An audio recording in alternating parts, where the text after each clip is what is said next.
하나님의 섭리에 대해서 생각해 보겠습니다. 섭리란 하나님께서 창세 전에 계획하신 모든 계획을 역사의 시공간 가운데 하나씩 성취하시는 그분의 행동을 섭리라고 말합니다. 오늘 본문이 하나님의 섭리를 잘 설명해 주는 구절 중에 하나다라고 보는 거죠. 오직 우리 하나님은 하늘에 계셔서 원하시는 모든 것을 행하셨나이다. 여기에서 모든 것이란 어느 것 하나 빠지지 않는 전체를 뜻하는 겁니다. 즉 하나님은 자신이 원하시는 것이라면 어느 것 하나 빠지지 않고 온 우주의 모든 것을 행하셨고 하시며 행하실 수 있는 분이라는 것을 소개하는 거죠. 이런 하나님의 능력이 하나님의 섭리를 능히 가능케 하는 근간이 됩니다. 하나님이 원하시고 또 하나님이 하신다면 하나님의 섭리가 미치지 못하는 범위가 없으며 또한 하나님의 섭리를 가로막을 수 있는 어떤 자연 법칙이나 어떤 힘이 존재하지 않는다라는 거죠. 우주와 그 안에 있는 모든 것은 매 분초마다 하나님이 조종하시는 큰 배와 같습니다. 참새 한 마리가 땅에 떨어지는 것, 이 사소한 일부터 시작해서 여러분의 인생과 크게는 우주 전체가 모두가 다 하나님이 개입하셔서 그분의 섭리로 움직이고 있음을 성경은 말합니다. 모든 것이 하나님의 원인이시고 하나님의 작정 계획에 따라 작은 미생물서부터 거대한 행성에 이르기까지 그분의 행동하심, 즉 섭리로 움직이고 있다라는 거죠. 이 하나님의 섭리 범위 밖에서 일어난 일은 하나도 없습니다. 그리고 하나님의 섭리 밖에 존재하는 어떤 존재도 없습니다. 하나님은 결코 이신론이 말하는 것처럼 하나님의 천지를 창조하셨다 이거죠. 그리고 그 이후에는 모든 피조물이 갖고 있는 본능과 법칙에 따라 세계가 움직이도록 하나님은 저 하늘에서 팔짱 끼고 있다라고 이신론은 말합니다. 그러나 성경은 그 이신론을 철저하게 반박합니다.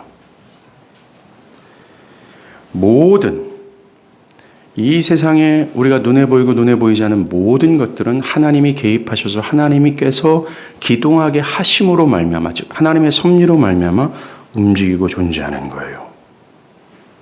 하나님은 온 우주와 그 안에 있는 모든 피조물들, 나 자신을 또 포함하죠.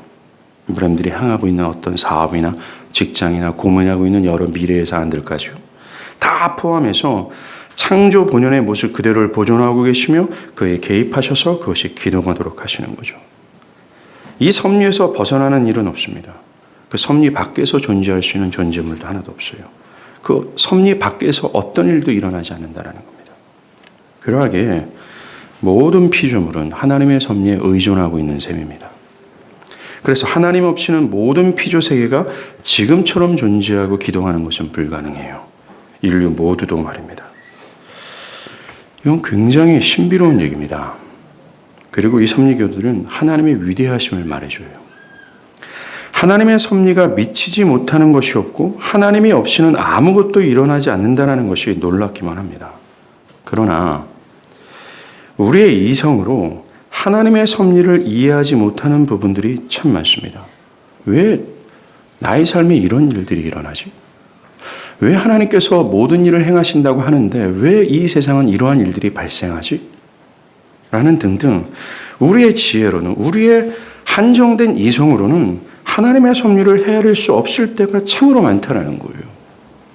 우리는 욥처럼 나는 비쳐나오니 무엇이라 주께 대답하리이까 내가 대답하지 못하겠나이다 라고 하면서 우리의 삶에서나 이 세상에서 벌어지는 수많은 일들에 대해서 답할 수 없는 일들이 너무나 많다는 겁니다. 또한 모든 일들 가운데 하나님의 뜻이 은닉되어 있다라고 하는데 그렇다면 이 일 속에서 과연 하나님의 뜻이 무엇인지 헤아리지 못할 때가 있다라는 게 사실이죠.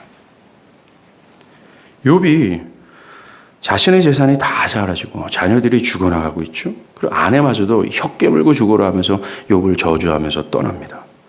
그리고 그의 몸은 욕창에 걸려서 걸레가 되어지고 있어요. 위로하러 왔던 친구들도 결국은 그를 정죄합니다. 이런 모든 일들이 왜 일어났는지 욥은 질문하고 질문했어요. 우리도 욥처럼 질문하고 또 질문할 때가 얼마나 많습니까? 우리의 삶에 저주스러운 일이 발생하고 이유도 없고 까닭도 없는 거예요. 내가 잘못도 하는 것도 없는데 왜 나에게 이런 불행한 일을 만드신가? 왜 이러한 일들을 발생하게 하는가? 하나님 왜? 라고 질문할 때가 있습니다. 이렇게 질문했던 욥에게 하나님은 욥기 38장부터 도리어 욥에게 질문하기 시작하세요. 욥, 내가 땅의 기초를 놓을 때 네가 어디 있었느냐? 네가 그것을 깨달았느냐? 그것을 아느냐? 누가 이 땅을 설계했는지 너는 아느냐? 누가 그 줄을 그 위에 띄었는지 내가 아느냐? 즉, 이 땅의 모든 것들을 측량할 때 너가 거기 있었고 너가 그걸 아느냐?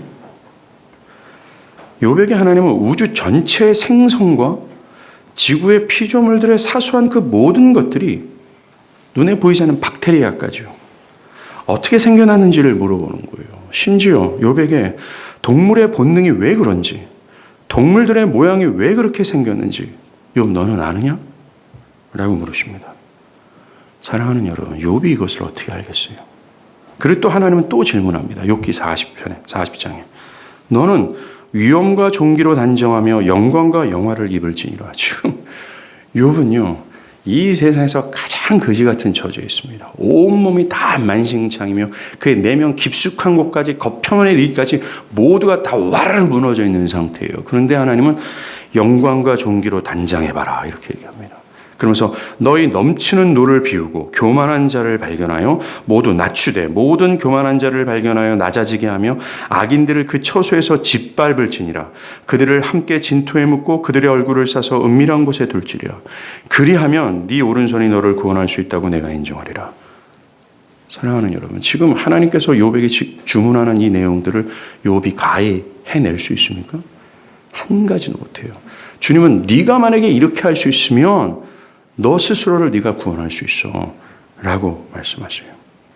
하나님은 이와 같이 이해할 수 없는 하나님의 섭리에 대해서 끊임없이 질문했던 욥에 대하여 반문하시는 겁니다. 그리고 그에 대한 답을 주시는 거예요. 인간의 이성으로는 하나님의 섭리를 다 이해할 수 없다는 거예요. 그것을 모두가 헤아릴 수 없다는 것입니다. 천지의 구성과 어떤 사람의 구성과 짐승의 본능과 그 단 한 교만한 인간을 꺾어뜨려서 정말 새롭게 변화시킬 능력도 인간에게 없는데, 욥 너에게 없는데 네가 어찌 이런 너의 삶에서 벌어지는 이러한 하나님의 섭리를 이해할 수 있겠냐? 라고 하나님은 답을 주시는 거예요.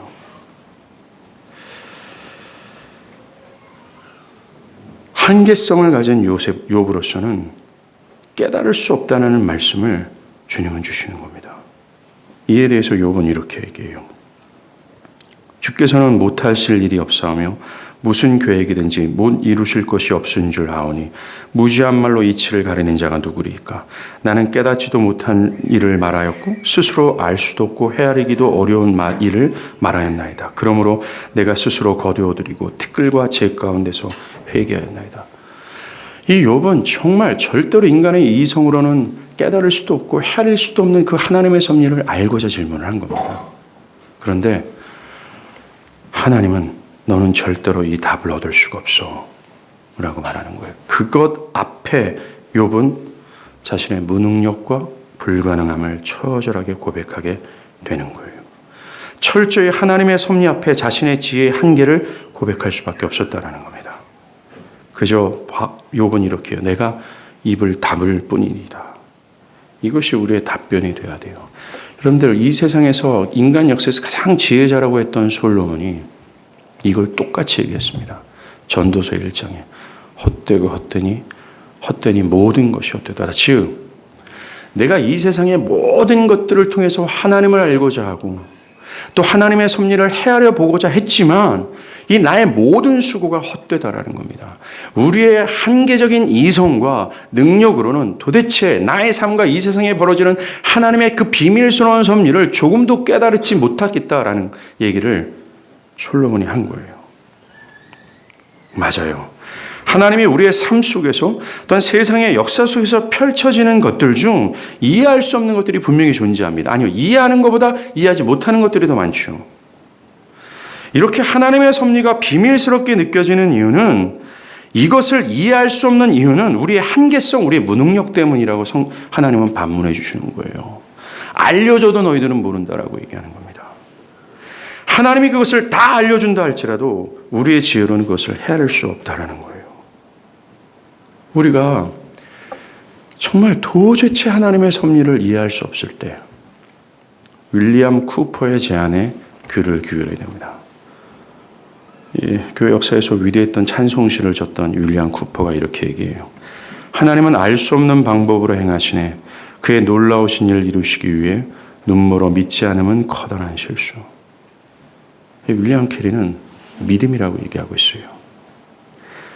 나의 앞날은 분명히 잘 될 거야 라는 이 요행을 바라는 믿음이 아니라 이 윌리엄 쿠퍼가 정말 알 수 없는 하나님의 섭리의 어떤 비밀스러움 앞에 우리는 깊은 어둠의 터널처럼 있을 때가 있어요. 도대체 조금도 헤아릴 수 없고 이 하나님의 섭리 가운데 무엇이 나를 향한 하나님의 뜻인지를 헤아릴 수 없을 만큼 캄캄하고 꽉 막혀 있는 어떤 절망스러운 상황 앞에 설 때가 분명히 있다는 겁니다. 그때 윌리엄 쿠퍼가 우리에게 제안하는 건 믿음이에요. 아, 그래. 어두운 터널이 지나다 보면 내가 원하는 그런 좋은 일들이 일어나겠지라고 요행을 말하는 것이 아니라 윌리엄 쿠퍼가 우리에게 제안하는 것은 이거예요. 하나님이 선하시다라는 것. 그 선하신 하나님이 당신의 백성을 아들을 주시기까지 사랑하신다라는 것.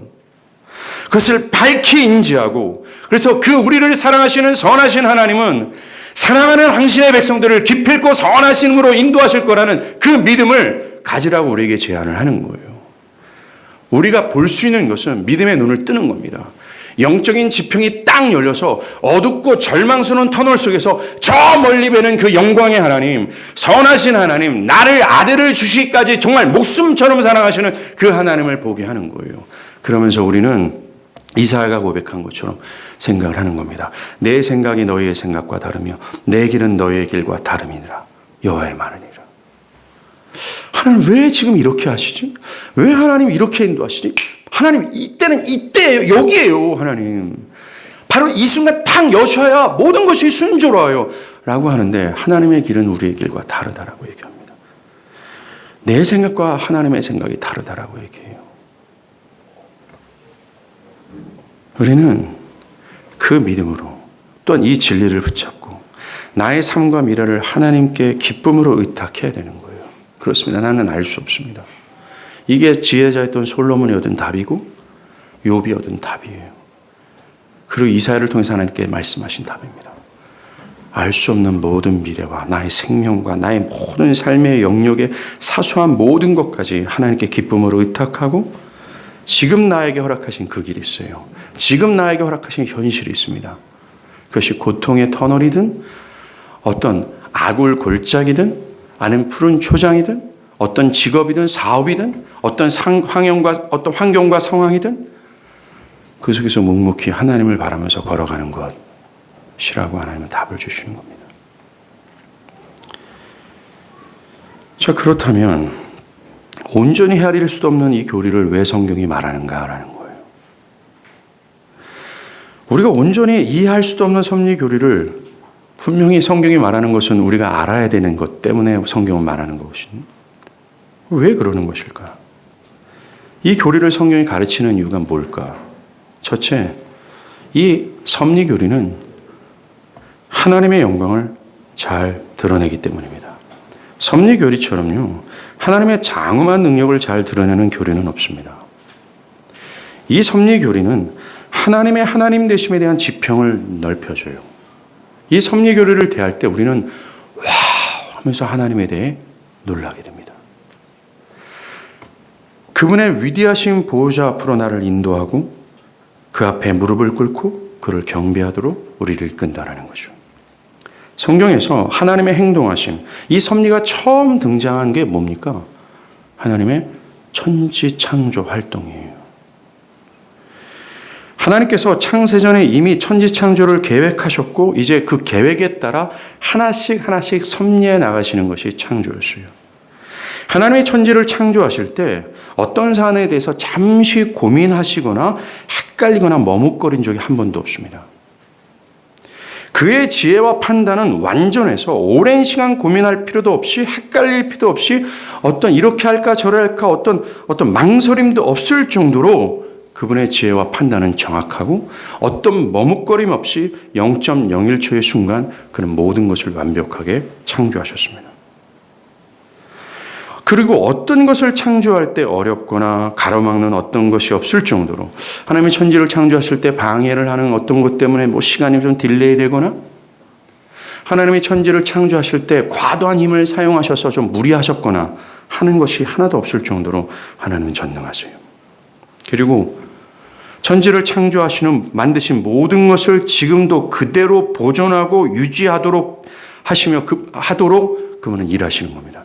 여러분들 저 모든 지구의 모든 우주에 있는 모든 행성들이 그 자리에 있는 것은 하나님이 지금 일하시기 때문에 그래요. 잡고 있기 때문에 그렇습니다. 그 모든 것들이 활동할 수 있도록 움직이는 것이 바로 전능하신 하나님이에요. 놀랍지 않습니까? 저 하늘의 해와 달과 수많은 별들의 일정한 자전과 공전, 그리고 일정한 간격을 두고 움직이시는 분이 바로 하나님이라는 겁니다. 바다의 경계를 삼으신 분께서 지금도 그 바다의 경계를 유지하고 계시기에 바다가 육지를 침범치 않는 거예요. 만약 그 경계를 잡으신 것을 하나님이 잠시 놓는다면 온 세계는 물바다로 변합니다. 그게 쓰나미예요. 하나님이 바다의 경계를 잠깐 놓으시면 대참사가 일어나는 것처럼 우리 각각의 인생과 삶에도 똑같은 것이 적용되는 겁니다.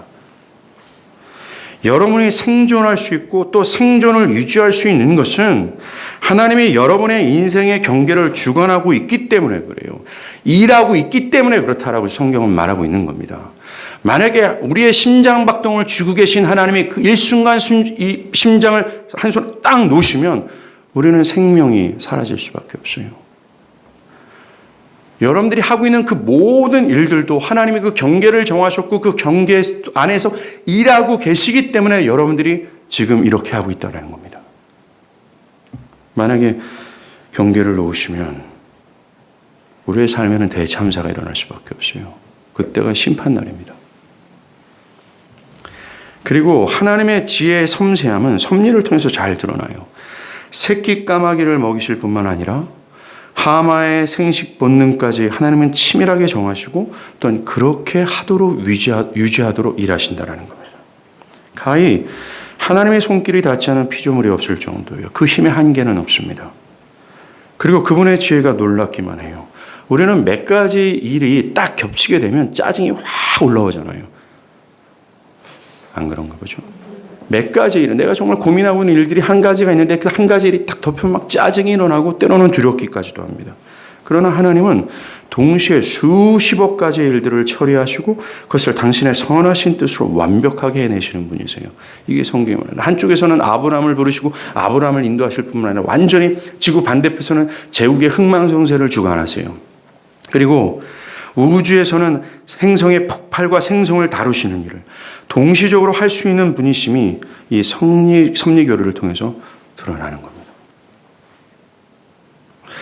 우리는 이런 하나님을 나의 하나님으로 믿고 있어요. 그리고 이 섭리교류에서 나타난 하나님은 나를 당신의 자녀로 삼으시고 인도하신다고 말씀합니다. 이게 우리의 신앙이 견고할 수밖에 없는, 어떤 우리가 신앙할 때 내면의 넉넉함을 가지고 안정감을 가지고 어떤 두려운 상황 앞에서도 흔들리지 않는 이유가 되는 거예요. 이 섭리는 정말 하나님의 영광을 우리에게 낱낱이 보여주기 때문에 그렇습니다. 사실 거듭난 신자는 이 하나님의 섭리의 위대함에 눈을 뜬 자입니다. 이것의 경이로움을 가지고 이분의 이 위대한 분의 섭리에 자신의 인생을 맡기기를 기뻐하는 자예요. 와, 그렇게 지혜롭고 그렇게 전능하시며 정말 어떤 것도 흠젓이 그 완전하신 그 하나님, 섭리교를 통해 드러나는 그 하나님께 기꺼이 나의 인생을 맡기는 것이 가장 큰 베스트다라는 사실을 아는 자가 거듭난 자예요. 그저 나의 것을 끙끙 끌어안고 바둥바둥거리며 염려와 불안과 절망에 짓눌려서 사는 한심스러운 인간이 거듭난 신자가 아니라 이 신자는 섭리교리에서 나타난 하나님에 대한 영적인 지평이 열려 그 영광을 보고 그것을 능히 누리며 그것을 맡기며 하나님의 인도하심 받는 것을 기꺼이 바라는 자들이라는 거예요. 그럼 악월골자, 빈들이나 초망이나 지나갈 때도 하나님의 그 선하심은 여전히 일하고 계신 것 때문에 든든한 인생을 사는 거죠. 그리고 거듭난 신자는 하나님의 섭리를 이해하며 그분으로 자신의 인생 전체가 움직이기를 여전히 사모합니다. 또한 그것에 무한한 기쁨을 가지고 있는 자들이라는 거예요. 여러분들의 직장 상사가 여러분들의 삶을 주관 못해요. 그러니까 여러분들이 두려워할 자를 분명히 설정하시길 바랍니다. 여러분들을 지금 두려워하게 만들고 정말 우울하게 만들고 뒤에서 뒷담하는 것 때문에 마음이 불편하게 만드는 그 어떤 것들이 있잖아요. 여러분들이 핸들할 수 없는 것들이 있단 말입니다. 그 핸들할 수 없는 어떤 요소들이 여러분들의 인생을 절대로 주관하지 못해요. 하나님의 섭리의 범위 안에 그것이 있는 겁니다. 넉넉함을 가지세요. 이런 하나님을 의지하는 것이 참된 지혜 아닙니까? 그것이 참된 기쁨의 삶의 원천이 되지 않겠습니까? 어리석은 나의 지혜와 힘을 내려놓고 위대한 하나님의 손에 붙들리기를 간구하는 인생을 살아야 되지 않겠습니까? 두 번째로 성경의 섭리교리를 가르치는 이유는 우리를 겸손케 하기 위해서예요. 인간의 부패한 본성은요, 자꾸만 이 모든 공로를 자기에게 돌려서 자기를 영화롭게 하려고 그래요. 야, 내가 이렇게 수고하고 공부한 결과 이 어려운 시험에 통과했잖아. 자기에게 공로를 돌며 자기를 영화롭게 하려고 하죠. 내가 이 자식 새끼 정말 불철주야 노력해서 이렇게 멋지게 길러냈잖아 하면서 그 공로를 자기에게 돌리고 자기가 영화롭게 되기를 바라요. 내가 이 정도의 실력을 가지고 있기 때문에 이러한 연봉과 이런 사회적 지위를 내가 가질 수 있었잖아 라고 하면서 나에게 공로를 돌리며 내 영광 내가 취하려고 한다는 겁니다. 이런 악한 성향들이 있어요. 이런 죄악되고 어리석은 생각을 파쇄해서 온전히 하나님께 영광을 돌리도록 하는 것이 섭리교리예요. 왜요? 섭리교리는 되어지는 모든 것의 원인이 하나님으로 말미암아 되어졌음을 말하고 있기 때문에 그렇습니다. 부패한 인간은 모든 것이 나의 수고, 나의 지혜, 나의 어떤 힘, 나의 눈물과 나의 피 같은 열정의 결과로 나타났다라고 생각을 하는데 이 섭리교리는 그거 아니야 이놈들아. 이 그의 모든 것, 너에 속한 모든 것, 이 세상의 모든 것, 보이지 않는 것과 보이는 모든 것이 하나님으로 말미암아 나타난 거야 라고 말해주고 있기 때문에 그래요. 사자가 먹이를 사냥하는 것이 그의 민첩하고 힘센 다리 때문이 아니라 하나님께서 그렇게 하셨기 때문에 그래요. 그런 것처럼 내가 숨쉬고 내가 일하여서 수익을 벌어들이는 모든 것은 나의 노력의 결과가 아니라 하나님께서 나를 기동하도록 그리고 그렇게 움직일 수 있는 힘을 주셨기 때문에 그래요. 만약에 여러분들에게 생명과 힘과 지혜를 하나님이 주지 않는다면 여러분들은 한순간에 알거지가 되는 거예요. 가진 것 다 털리는 겁니다. 그래서 이 섭리교리를 아는 거듭난 신자들은 이 섭리하시는 하나님을 경외해요. 두려워한다는, 까불지 않고 교만하지 않는다는 겁니다. 여러분들이 철가방 같은 직장을 갖고 있다 할지라도 제가 어저께 청년 2명과 밥을 먹는데 어떤 직장이 있나 봐요. 근데 그 직장은 절대 안 잘린답니다. 잘릴 수 있는 것은 건물을 불태우는 것 아니면 절대로 안 잘린대요. 그런데 2명이 잘릴 때 진짜 건물을 불태운 겁니다. 랩실에서 연구하다가 불이 난 거예요. 그 결과를 잘린 겁니다. 사랑하는 여러분. 절대로라는 말은 이 세상에 존재하지 않아요. 여러분들의 직업이 철밥통 같아 할지라도 여러분들의 미래가 다른 사람한테 탄탄대로라 할지라도 하나님의 섭리, 그 섭리 속에서 나타난 이 섭리교리에서 나타난 그 하나님을 경외해야 돼요. 하나님이 딱 손 놓으면 절대로 안 잘리는 부분도 잘릴 수 있다는 걸 기억하셔야 되는 겁니다. 그리고 이건 절대로 안 돼 라는 말도 하지 마세요. 하나님 후하면 되는 거예요. 사랑하는 여러분, 내가 숨을 쉬고 내가 일해서 얻은 모든 수익들 이게 다 하나님이 나를 기동하도록 나를 움직이도록 하셨기 때문에 그렇게 힘을 주셨기 때문에 가는 건 겁니다. 그리고 그런 환경과 상황을 섭리하셨기 때문에 그래요. 아주 성실한 농부가 있어요. 정말 농사의 일은 정말 바삭할 정도로 지혜롭고 또 부지런한 농부가 여기 있습니다. 그런데 그가 아무리 노력하고 성실하게 일을 한다 할지라도 하늘에서 비가 안 오고 해가 뜨지 않으면 그만이에요. 온도와 습도가 조정되지 않으면 그의 모든 성실과 노력은 허사가 될 수밖에 없습니다. 이런 것처럼 하나님께서 섭리하지 않으면 우리는 아무것도 할 수 없다라고 얘기해요. 심지어 내가 구원을 받고 하나님을 알아가는 것도 하나님의 섭리 때문입니다.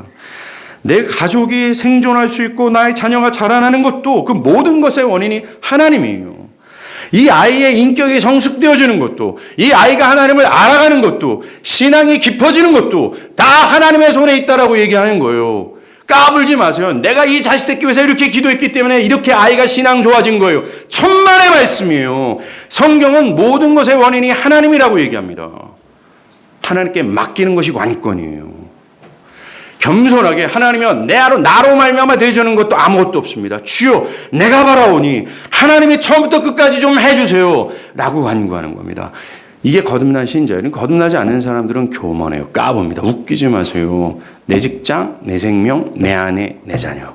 어떤 수단과 방법 가리지 않고 내가 지켜낼 거예요. 하나님을 조금도 두려워하지 않고 경외하지 않은, 결국 그 인생들이 망한다고 얘기하지 않습니까? 들을 자는 꼭 듣길 바랍니다. 정말 오늘 본문의 말씀처럼 하나님이 원하시는 모든 것을 행하시기 때문에 그래요. 그러하게 우리는 그분의 섭리 앞에 욥과 같은 자세를 취해야 돼요. 주여 나는 비천하오니 무엇이라 주께 대답하리이까. 정말로 나로 말미암는 것이 없고 모든 것이 하나님으로 말미암다는 사실을 깨닫고 절대 자기 부정의 상태 속에서 하나님을 의존하고 하나님께 영광을 돌려야 되지 않겠습니까? 욥기 35편에 보면요, 욥은 자신 과거에 지금 다 털렸잖아요. 그 털린 가운데 자신의 과거를 회상합니다. 부귀영화를 누렸던 과거, 사람들에게 존경을 받았던 과거, 자신이 어려운 사람들을 돌봐주는 것으로 도시의 모든 사람들이 그를 경외했던 모든 것들을 그리워해요. 그리고 그 모든 부귀영화가 사라진 지금의 신세를 한탄합니다. 욥은 한탄하면서, 회상하고 한탄하면서 은근히 그는 그 모든 것이 자신으로 말미암았다라는 사실을 생각하고 있어요. 교만하게 짝이 없는 생각을. 나로 말미암아, 나로 말미암아, 나로 말미암아. 그러고 할 때에 하나님은 욥 웃기지 마. 그 모든 것이 나로 말미암아 된 거야 라고 말씀하세요. 그것 앞에 욥은 자신의 정확한 처지와 자신의 존재를 깨닫습니다. 정말 모든 것이 하나님이구나. 하나님 앞에 자신의 무능력과 불가능함을 깨닫게 되는 거예요. 그러면서 그는 정말 넓은 광야에 나약한 풀 한 포리가 되어 모든 것을 기동케 하시는 영광하고 영광스러운 그 전능하신 하나님께 자신의 인생 전체를 기대기 시작합니다. 그때가 바로 욥이 그 전에 누려지 못했던 생명과 안식을 누리게 되는 거예요. 내가 주께 대하여 귀로만 듣기만 하옵사오나 이제는 눈으로 주를 배움나이다. 철저하게 하나님의 섭리를 깨달을 때 우리는 진짜 생명과 안식을 누려요. 첫 아담이 자신으로 말미암아 나타나는 것이 아무것도 없음을 그는 태생적으로 깨달았습니다. 그럼 모든 것이 하나님으로 말미암아 또 모든 피조세계가 그 영광의 하나님께 의존되었다라는 것, 그리고 그 영광의 하나님을 의지하는 것이 가장 기쁨이며 만족임을 아담은 알았어요. 이게 진짜 기쁨과 안식의 상태 아니었어요? 이 하나님의 섭리 교리를 깨달을 때 우리는 그 안식을 누릴 수 있게 된다는 겁니다. 사랑하는 여러분, 아직까지 나의 삶의 영역에서 누리는 모든 것이 나로 말미암았다라고 여기고 있습니까? 제가 개런티 하는데요.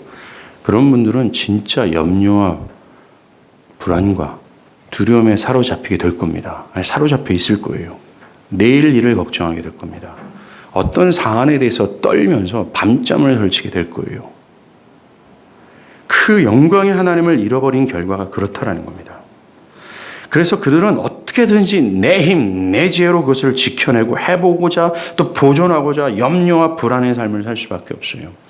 당장 내일 이제 기업체에서 인터뷰하라고 부른 사람들이 있다면 저 면접관이 내 인생을 주관하지 못한다는 담대함을 가지십시오. 오직 나의 편은 하나님이라는 것. 그렇다고 해서 면접관 앞에서 난 하나님이 있어요. 당신이 붙이는 말든지 이러한 태도는 비현실적인 태도입니다. 정말 사랑하는 여러분, 그 하나님의 섭리를 깨달음으로 말미암아 넓은 광야에 차가 막 수천 대가 오고 가는 그 광야에 나는 풀 한 포기처럼 서 있다라는 거야. 바퀴 한번 밟히면 죽는데. 그러나 이 풀 한 포기가 의존할 수 있는 분은 섭리의 하나님이라는 거예요. 그분을 의지하며 사는 여러분들 정말 되길 바랍니다. 그럴 때 우리에게 진짜 평안과 안식이 찾아온다니까요. 셋째로 성경의 섭리 교리를 우리에게 알려주는 이유는 기도 때문입니다. 섭리 교리를 이해하지 않고서는요, 기도할 수 없어요. 섭리가 뭡니까? 하나님이 모든 것을 다 하실 수 있고 모든 것의 원인이라는 것이 주된 사안 아니에요? 하나님이 모든 것을 주관하시는 것, 그가 모든 것을 하실 수 있다는 것을 믿지 않는다면 우리는 기도할 이유를 찾지 못해요. 기도할 필요성조차도 못 느끼는 겁니다. 만약 이 섭리를 믿지 않으면 우리는 햇빛이 나도록 기도하지 않습니다. 비가 오기를 기도하지도 못할 거예요. 모든 것을 가능케 하고 모든 것의 원인이 하나님이라는 사실을 믿지 않는다면 우리는 건강을 위해서도 기도하지 않을 것이고 자녀들의 회심과 성장을 위해서도 기도하지 않게 될 겁니다. 사람들이 기도하지 않은 이유가 이거예요. 이 하나님의 섭리를 믿지 못하기 때문에 그렇습니다. 이 영광의 하나님에 대해서 눈이 가려져 있기 때문에 그래요. 큰 것부터 작은 것에 이르기까지 우리가 기도하는 이유는 그 모든 것을 하나님이 능히 하실 수 있으며 주관하고 계시다라는 사실을 믿기 때문입니다. 그리고 그가 능히 그것을 하실 수 있는 분이고 지금도 여전히 행동하고 계시는 것을 믿기 때문에 그래요. 만약에 여러분들이 이신론적 교리를 가지고 있다면 절대로 기도하지 않습니다. 하나님은 저 멀리 계세요. 그냥 지구에 움직이는 모든 것은 피조물들의 본능과 법칙에 의해서 다 움직이도록 하나님은 그렇게 내버려 두셨어요. 기독교에서 기도는 사라지는 겁니다. 성경에서 수없이 기도하라, 기도하라, 기도하라, 기도하라. 많이 이렇게 우리에게 말하는 이유는 하나님은 지금도 행동하시기 때문임을 어필해 주고 있는 거예요. 하나님은 한 번도 쉬는 적이 없어요. 만약에 하나님 한 번 쉬면, 하고 한 번 쉬면 행성이 뚝뚝 떨어집니다. 한 번 하고 쉬면 갑자기 공기가 확 증발이 되고 말아요. 여러분들 지구의 공기가 한 1초, 2초만 사라진다고 생각해 보십시오. 어떻게 됩니까? 물리학도에게 물어보십시오. 정말 잘 몰라서 그래요. 사랑하는 여러분, 성경이 기도해라, 기도해라, 기도해라. 언제든지 기도해라. 이 말은 언제든지 하나님이 일하신다는 거예요. 지금도 하나님은 움직이고 계시고 섭리하고 계신다는 거예요. 우리는 이것을 믿어야 돼요.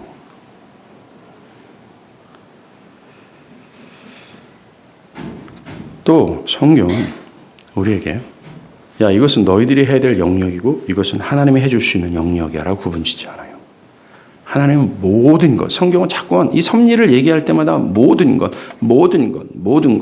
즉 하나도 빠짐없이 전체를 하나님이 일하신다고 말씀하세요.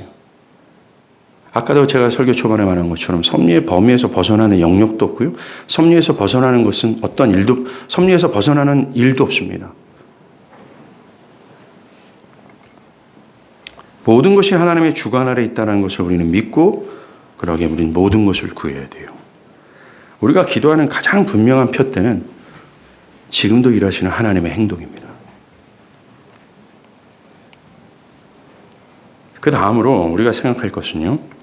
이 섭리교리가 좀 우리에게 어렵게 느껴지는 이유입니다. 첫 번째는 과연 이 위대하고 전능하신 하나님께서 사소하고 자질구레한 일들을 향해 신경을 쓰실까라는 거예요.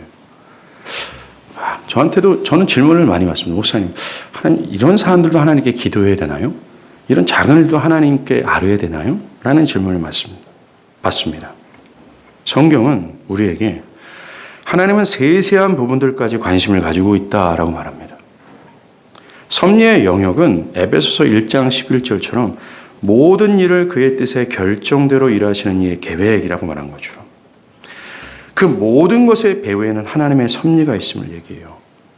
오늘 본문에도 모든 것이라고 말하지 않습니까? 사소한 것까지, 전체를. 하나님은 자신의 백성의 사소한 일에 대한 기도에 세밀하게 응답하시고 모든 문제를 가지고 나오라고 얘기하고 있어요. 그래서 빌립보서 4장 6절에 바울은 아무것도 염려하지 말고, 이게 얼마나 큰 안식이에요. 아무것도 염려하지 말고. 사실 우리가 하고 우리의 이성이 살아날 그때부터, 매우 어린 날 때부터 우린 죽을 때까지 염려에 시달리면서 사는 게 현실 아니에요? 염려, 걱정. 제일 우스운 사람들은요, 일주일 동안 어떤 일이 잘 돼서 한 3일 동안 막 해피해요. 근데 그 해피할 때 우리는 보죠. 며칠만 두고 봐라. 또 다른 염려가 우리를 막 엄습합니다. 그런데 바울은 아무것도 염려하지 말고, 이게 가능함을 우리에게 제안하는 거예요. 이 섭리를 통해서 정말 아까 생명과 안식을 누렸던 욥처럼, 아담처럼. 다만, 즉 아무것도 염려하지 말아야 될 길을 제안하는 거예요. 다만 모든 일에, 여기서 모든 일은 모든 유형, 모든 일, 모든 전체 기도와 간구로 너희 구할 것을 감사함으로 하나님께 아뢰라라고 얘기해요. 아무것도 염려하지 말아야 될 분명한 방법과 제안을 하는 겁니다. 모든 것을. 절대로 하나님은 우리가 생각하는 이런 자질구레한 일, 사소한 일을 작다 해서 그냥 넘어가지 않는 분임을 기억하십시오. 그리고 섭리에 대해서 어려움을 겪는 두 번째 이유는 하나님께서 자연 법칙을 거스르면서까지 섭리할 수 없다는 생각 때문입니다. 어떻게 하나님께서 이런 나름대로의 법칙이 있는데, 자연의 흐름이 있는데 이걸 뒤집으면서까지 당신의 일들을 이뤄낼 수 있느냐라는 질문이에요. 그래서 지금 내가 당면한 여러 어려움들이 있어요. 그런데 이것이 현실적으로 우리가 생각했을 때 이건 도대체 이 개선이 안 될 거라는 생각을 하고 불가능합니다. 라고 하면서 이 섭리교류가 충돌하는 거예요. 예를 들어서 나의 생각엔 이런 강팍하고 나이든 이 고집스러운 사람은 회심하기 힘들 수 있어 라든가, 사업에 큰 어려움이 닥쳐요. 현실적으로 이것이 다시 한번 회복되는 것은 불가능해 보입니다. 그래서 이런 자연 법칙의 범주 안에서 그런 이건 불가능해 라고 말하다든가, 또 이 자녀는 정말 변화될 수 없을 거야 라고 말한다든가 하는 이런 도저히 자연 법칙들 앞에서 하나님의 섭리는 불가능할 거라고 이미 추측을 하는 겁니다. 그러나 성경은 이 사실을 부인하잖아요. 하나님은 홍해를 가르쳤어요. 해를 멈췄습니다. 오병이어를 통해 2만 명을 먹이시는 분이세요. 거친 파도를 잠잠케 하셨어요. 죽은 자를 살리셨어요. 하나님의 섭리는 필요하시다면 자연 법칙 또한 거스르면서까지 나타난다는 겁니다. 정말 섭리하신 하나님에게는 불가능이 없어요. 그리고 섭리교류에서 가장 큰 어려움은 이겁니다. 만일 하나님 모든 것을 다 하신다면서요. 다 주관하신다면서요. 그럼 죄된 행동들까지 간섭하시는 건 아닙니까? 그럼 죄까지 섭리하시는 건 아니에요? 그렇다면 하나님 불의한 분 아닙니까? 라는 질문입니다. 여기에 대해 성경은 이렇게 답변합니다. 결코 하나님은 죄의 근원이 되지 않으세요. 하나님은 죄를 창조하시거나 죄를 발언하지 않으십니다. 죄의 근원과 발언은 인간에게 있어요. 여러분들 자신에게 있다는 겁니다. 그러나 그 선하신 하나님은 이런 죄의 행동들까지도 섭리하시고 주관하셔서 궁극적으로 당신의 선하신 목적을 성취하는 도구로 사용하신다는 거예요. 한마디로 여러분들은 물을 다 엎질렀는데, 다 때려부셨는데 하나님은 그 엎지르고 때려부신 모든 악한 행동들마저도 당신의 선한 목적으로 사용하실 수 있는 선하신 하나님이심을 섭리교리가 얘기해요. 예를 들어서 요셉의 사건을 통해서 우리 알 수 있잖아요. 요셉이 형들의 사악한 죄의 행동으로 애굽의 노예로 팔려왔습니다. 세월이 지나서 그는 애굽의 국육총리가 되어 온 세상의 구원자가 되어버리잖아요. 그리고 사도행전 창세기 45장 8절에 요셉은 이걸 알았잖아요. 형들을 만날 때 형들이 나를 이렇게 팔아먹었다고 생각하지 마세요. 나를 애굽으로 인도한 분이 하나님이에요 라고 말하잖아요. 하나님은 형제들의 죄된 행동을 허용하셨고 그것을 주관하셨어요. 왜요? 요셉을 온 세상의 구원자로 삼기 위해서라는 겁니다. 또 있죠. 사도행전 3장에서 베드로가 설교했던 것처럼 우리 주님의 죽으심도 마찬가지예요. 하나님은 바리새인과 그 교만하기 짝이 없는 바리새인과 사악한 유대인들의 책동을 허용하셨고 그것을 주관하셨어요. Why? 죄인들을 구원하시고자 예수를 대속제물로 삼기 위해서 말입니다. 이처럼 하나님의 섭리는 악한 행동을 단순히 허용만 하시는 것이 아니라 그 악한 행동마저도 주관하셔서 당신의 선하신 목적으로 그것을 만들어버리시는 분이라는 것을 섭리교리가 말해주는 거예요. 우리의 삶에 보면 절대로 하나님의 선하신 하나님이 이런 일을 섭리할 수 없어 라고 생각하는 일들이 있어요. 억울한 일들을 당하잖아요. 하나님이 있으면 정말 이래. 하나님이 나를 사랑하시는데 왜 이렇게 억울하는 거야? 이 말도 안 되는 일이 막 벌어지는 거야. 내가 잘못한 일이 뭐가 있어요? 마치 빌립보 감옥에 갇힌 바울과도 마찬가지예요. 바울이 잘못한 게 뭐 있어요? 부르심을 받고 선교 나가서 복음 전하고 정말 쇠가 빠지게 주의 일을 했는데 결과는 뭡니까? 빌립보에서 채찍 맞고 두들겨 맞고 죄수가 돼버리는 거예요. 그런 것처럼 내가 뭐 잘못한 일이 있습니까? 하나님 일을 따라가느냐고 정말 고생해서 이렇게 하는데 왜 하나님이 모든 것을 주관하신다는데 왜 나한테 이런 일이 생깁니까? 그런데 그것 또한 하나님의 주관 속에 있다는 것을 아셔야 돼요. 그것은 당신의 백성을 위한 하나님의 선하신 섭리예요. 바울이 감옥에 갇힌 이유는 감옥에 있었던 단 한 명의 간수를 구원하고자 했던 하나님의 섭리였다는 겁니다. 바울은 몰랐어요. 하지만 바울의 현실은 아까 우리가 말한 것처럼 칠흑과 같은 어둠이었습니다. 감옥에 수감되어 있는 바울의 처지는. 근데 바울은 그 안에서 찬양했다 그러잖아요. 왜 찬양했습니까? 알 수 없지만 그런 지평을 열어 하나님의 영광을 보고 하나님의 선하심을 본 거예요. 그래서 찬양할 수 있다는 겁니다. 우리도 마찬가지예요. 억울한 일을 당했잖아요. 그 억울한 일을 당하고 또한 마음이 쓰라린 그런 어떤 상황에 있을 때 하나님은 분명히 이것을 주관하고 계심을 깨닫길 바라요. 이걸 깨닫는 게 성경이 말하니까 우리는 그렇게 인정하는 겁니다. 그리고 분명히 이 주관 속에서 하나님은 우리가 이 땅에서 깨닫지 못하는 것이라 할지라도 가야 깨달을 수 있는 것이라 할지라도 하나님은 분명히 당신의 뜻을 그 일들을 통해서 나에게 이루세요.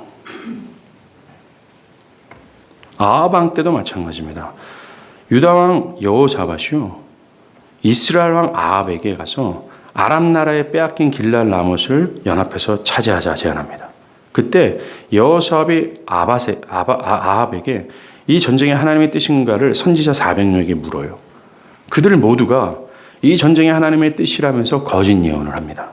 그때 선지자 마가야가 그것이요 하나님께서 아합을 치기 위하여 하나님이 거짓된 예언을 하게 하신 겁니다 라고 말해요. 그리고 하나님은 결국 거짓된 예언, 이 죄악된 행동을 통하여 아합을 심판하시는 거죠. 이렇게 하나님은 악한 행동을 주관하시고 그것을 통해 당신의 선하신 뜻을 이루신 것을 볼 수 있어요. 그러니까 삶의 억울함이나 지금 당하는 고통 앞에서 원망하거나 이를 갈지 마십시오. 믿음의 눈을 들어 원대하신 하나님을 바라보길 바라요.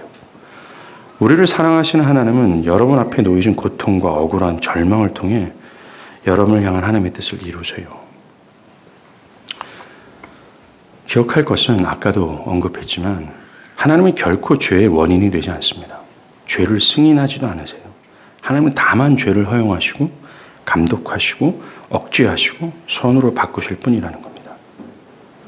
죄에 대한 책임은 오직 그 사람에게 있어요.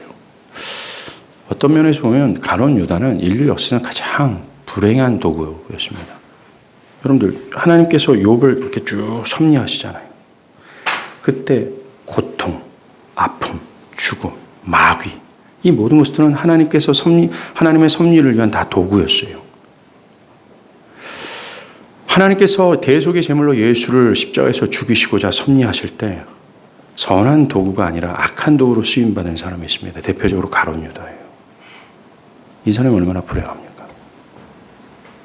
나 자신이 그런 악한 도구로 쓰임받지 않기를 위해서 간구하는 것도 우리에게 필요하다 생각을 해요. 마지막으로 하나님 섭리의 궁극적인 목적과 대상이 뭔지 아십니까? 하나님 백성들이며 하나님 백성들을 위한 것이에요. 로마서 8장 28절에 보면요. 하나님을 사랑하는 자 곧 그의 뜻대로 부르심을 입은 자들에게는 모든 것이 모든 것이 합력하여 선을 이루느니라. 하나님은 하나님 백성들의 유익과 그 하나님의 뜻을 그들 백성에게 성취하고자 이 모든 것을 동원한다라고 얘기해요. 이 모든 것이라고 할 때 우리의 삶의 영역에 있는 가벼운 것들만이 아닙니다. 온 우주의 행성서부터 해가지고 국가의 모든 정책들, 다른 나라의 어떤 기후의 변화들, 이 모든 것들을 하나님이 주관하신다라고 얘기하는 거예요. 한마디로 말하면서 여러분과 제가 하나님 백성이라면 우주의 정점으로 내가 딱 있는 겁니다. 그리고 그 정점인 하나님 백성 한 명을 위하여 하나님은 온 행성들을 틀어버리실 수 있는 분이라는 얘기를 하는 겁니다. 이런 멋진 생각을 여러분 마음에 품기를 바라요. 하나님의 섭리의 관심은 먼저 우리 구원에 있습니다. 하나님은 우리를 산산이 부서질 세상에서 불러내시기 위하여 우리의 삶의 환경과 처지를 막 조정하세요. 사람을 만나게 하시고 사람을 만날 때 기후도 하나님께서 조정하시고 온도도 조정하시는 거죠. 그래서 부르심을 받을 수 있도록 일하시는 겁니다. 그리고 세상에서 이루어지는 모든 일은 하나님 백성을 위한 것임을 믿으시길 바라요. 얼마나 놀라워요.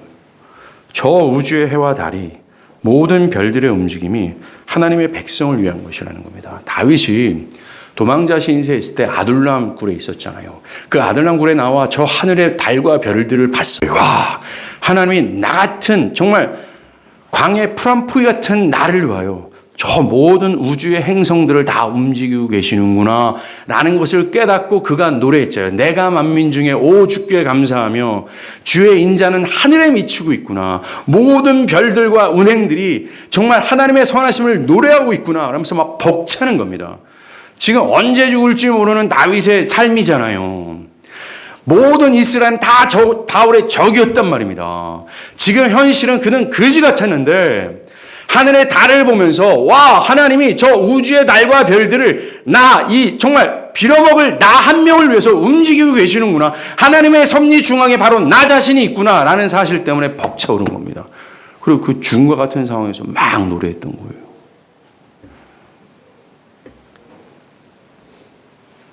여러분들, 여러 제국들의 정책과 사회의 모든 것들이 모두가 다 주님의 백성들을 향한 하나님의 섭리의 결과예요. 여러분들이 잘 아는 것처럼 2000년 전에 로마 시저의 마음을 움직였습니다. 하나님은. 그리고 그 시저가 로마의 모든 뛰어난 행정가들한테 얘기하는 거예요. 내가 식민지의 모든 인구를 조사하기 위해서 고향으로 가서 호적하게 하라. 그 결과로 요셉과 마리아가 이 갈릴리에 살던 요셉과 마리아가 베들레헴 가서 예수를 낳는 거예요. 그 결과 선지자들이 수없이 예언했던 그 오실이는 꼭 베들레헴에서 태어날 거야 라는 하나님의 뜻이 성취가 된 거예요. 하나님은 그 하나의 뜻, 당신의 뜻을 성취하기 위하여 제국의 가장 뛰어난 권력자의 마음을 움직이시고 제국의 정책을 그렇게 수립하게 하시고 그 제국의 정책을 정말 미세한 것 하나까지 실제로 적용케 하셔서 당신의 섭리의 목적을 성취하시는 거죠. 결코 이 땅에서 모든 것은 우연히 일어나는 것은 하나도 없어요. 모두가 다 당신의 백성을 향한 하나님의 섭리의 결과입니다. 저와 여러분은 이 섭리 안에 있어요. 결코 하나님은 당신의 백성을 버리지 않고 당신의 백성을 사랑하세요. 섭리하시는 하나님. 그러니까 안심하십시오. 그를 의지하십시오. 그리고 그에게 붙들리는 인생을 살기를 혈투하듯이 살기를 바랍니다. 기도하겠습니다.